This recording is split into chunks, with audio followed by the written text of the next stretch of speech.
সপ্তাহের আবহাওয়া আপডেটে স্বাগত। সাথে আছি জুনায়েদ আলী সাকি। শুরুতেই জেনে নিব কেমন যাচ্ছে বর্তমান আবহাওয়া। আমরা জানি চলছে মে মাসের মাঝামাঝি সময়, অর্থাৎ বাংলা জ্যৈষ্ঠ মাস শুরু হয়ে গেছে। জ্যৈষ্ঠ মাসকে বলা হয় মধু মাস। এই মধু মাসে দেশের তাপমাত্রা কিছুটা বেশি থাকে, কারণ হচ্ছে ফল পাকার একটা মৌসুম থাকে। এই তাপের কারণে ফল পেকে যায়। তবে অন্যান্য বছরের তুলনায় এবছর কিন্তু তাপমাত্রা সেই তুলনায় বাড়েনি, কারণ সারা দেশে বিচ্ছিন্নভাবে বৃষ্টি হচ্ছে। আমরা শুরুতেই দেখে নেই যে বিভাগগুলোতে কি ধরনের তাপমাত্রা বিরাজ করছে।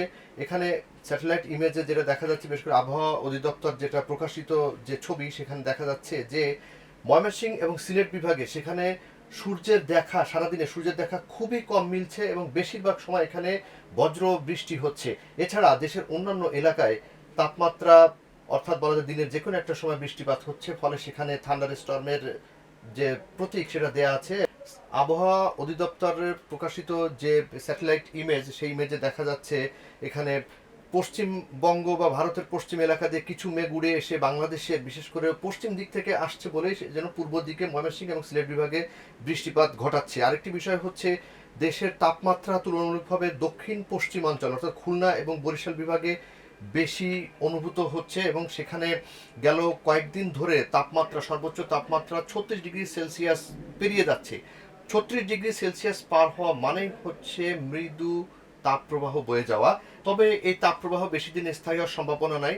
তাপপ্রবাহ হওয়ার পেছনে যে কারণটি আবহাওয়া অফিস জানিয়েছে এবং আবহাওয়াবিদরা জানিয়েছে, তা হচ্ছে দক্ষিণ পশ্চিম বঙ্গোপসাগর, সেখানে একটি লঘুচাপ বিরাজ করছে এবং এই লঘুচাপের কারণে সব মেঘ ওখানে গিয়ে জড়ো হয়েছে। এই মেঘ জড়ো হওয়ার কারণে এই এলাকা অনেকটা ফাঁকা হয়ে পড়েছে, যে কারণে সানলাইট বা সূর্যতাপের কারণে এখানে তাপমাত্রা বেড়ে যাচ্ছে।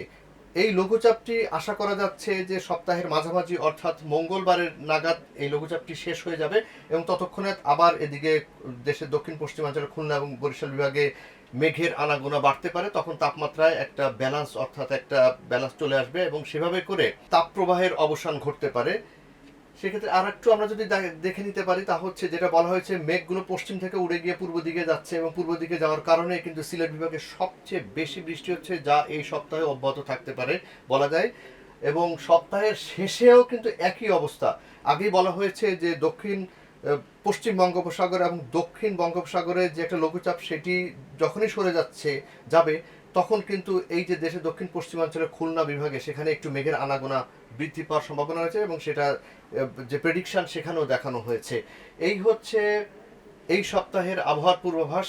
আপনারা যে যেখানে থাকুন ভালো থাকুন, সুস্থ থাকুন আর বৈশাখী টিভির সাথেই থাকুন, এই প্রত্যাশায় আপনাদের থেকে বিদায় নিচ্ছি আমি জুনায়েদ আলী সাকি।